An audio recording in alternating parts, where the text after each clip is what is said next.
whole thing. There's a guy who's got a great video that you would love, and it's on Petrolicious, and it's the video is called I think it's called One Car for Everything. And there's this guy, he's a fiction writer, writes like screenplays and shit. Never worked on a car in his life. Decided he wanted to buy an old Porsche. So he bought like a 1971 Porsche and didn't know jack shit about cars. So he starts learning. One car to do it all. That's it. So this guy puts together this car and then starts working on it and then takes his fucking garage and turns his garage into like a professional workspace, digs a hole in the ground, puts a lift in the floor of his garage, like lays cement, does everything. Is this guy married? I don't know. It doesn't seem like it, right? Yeah, it doesn't seem like this is... But he's got What are you going to do with that old car? This is the car. It's a beautiful car. Look at that thing. I love those old... And that's, my little car That's a 71? That looks like a late 70s to me. No, it's a flat hood, the long hood rather. The long hood models are like 68, 67, 68 to like 73. That's his name, Jack Olson.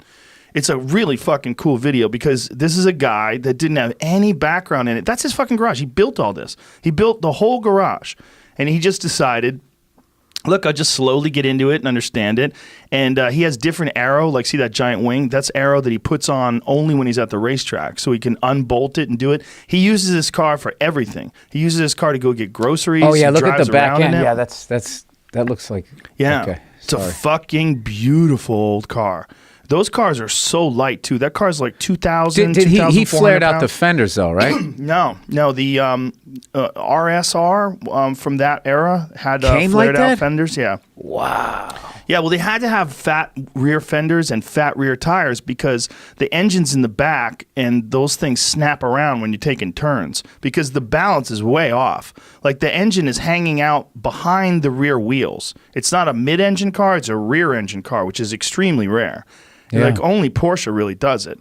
And so you get something called lift throttle oversteer. When you're in a turn, you have to keep the pedal on. You have to keep the gas going when you're in a turn. If you let off the turn, the momentum, rear end just pops out and you get oversteer. You spin around in a circle. So they used to call the turbos Widowmakers because the way they used to have those old cars, they used to have those really shitty tires like that. Like he's got new modern compound tires on that thing, so it probably sticks like glue. But the old tires were dog shit. They were terrible. So you'd have this super powerful engine, the weird dynamics where the engine's hanging out behind the axle. I never thought about that. Yeah. Oh, they're so much fun to drive. They're so much fun to drive. It's so engaging. I love taking it to the store because by the time I get to the store, like my brain's firing. It's like popping because I've been shifting. And it's all mechanical. It's air cooled.